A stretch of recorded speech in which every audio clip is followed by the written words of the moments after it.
ఈ వీడియోలో మనం చందమామ 1952 మేలో ప్రచురింపబడిన పంతులు గారి పన్నాగం కథ విందాం.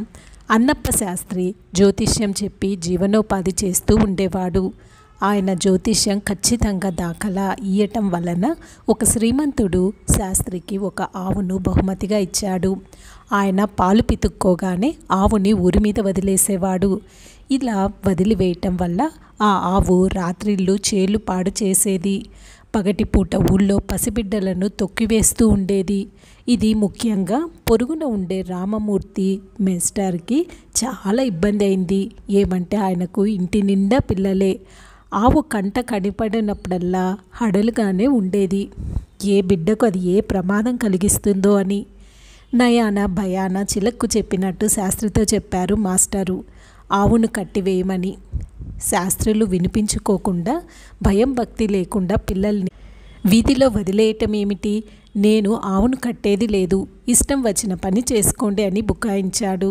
శాస్త్రులకి బుద్ధి చెప్పాలి అని నిశ్చయించాడు మేస్టారు.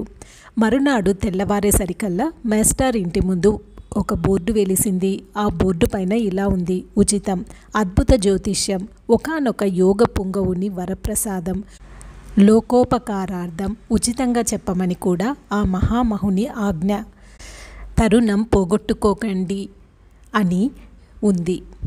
ప్రజలు చెప్పి ప్రజలను దోచుకునే మోసకారులను, వేషధారులను నమ్మకండి. సమయం ఉదయం 7 నుండి 9 వరకు, సాయంత్రం 4 నుండి 6 వరకు. మామూలుగా అన్నప్ప శాస్త్రి గారింటి అరుగు మీద కూర్చొని ఆయన కోసం కనిపెట్టుకొని ఉండే జనాన్ని అందరినీ మాస్టర్ ఇంటి ముందుండే ఈ బోర్డు గప్పున ఆకర్షించింది. వెంటనే వాళ్ళు మాస్టర్ ఇంటికి వచ్చేశారు.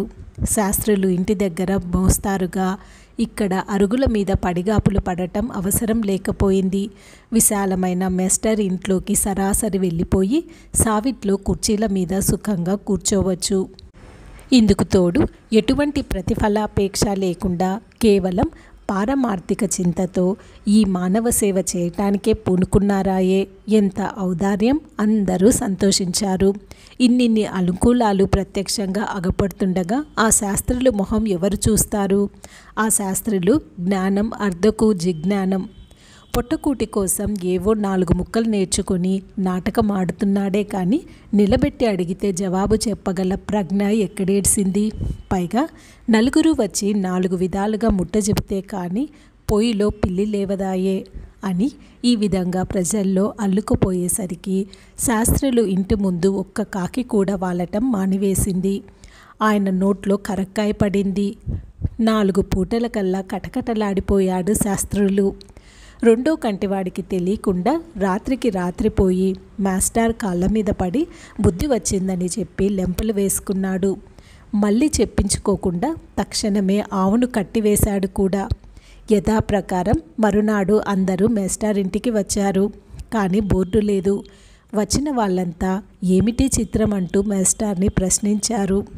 ఏమీ లేదు, మేస్టార్ చేసేవాళ్ళు ఈ పని చేయకూడదని ప్రభుత్వపు ఆర్డర్ వచ్చింది అని చెప్పి తప్పించుకున్నాడు రామ్మూర్తి మేస్టారు. ఈ కథ ఇంతటితో సమాప్తం. ఈ వీడియో మీకు నచ్చినట్లయితే దయచేసి ఈ ఛానల్ని సబ్స్క్రైబ్ చేసుకొని ఈ వీడియోని లైక్ చేయండి. ధన్యవాదములు.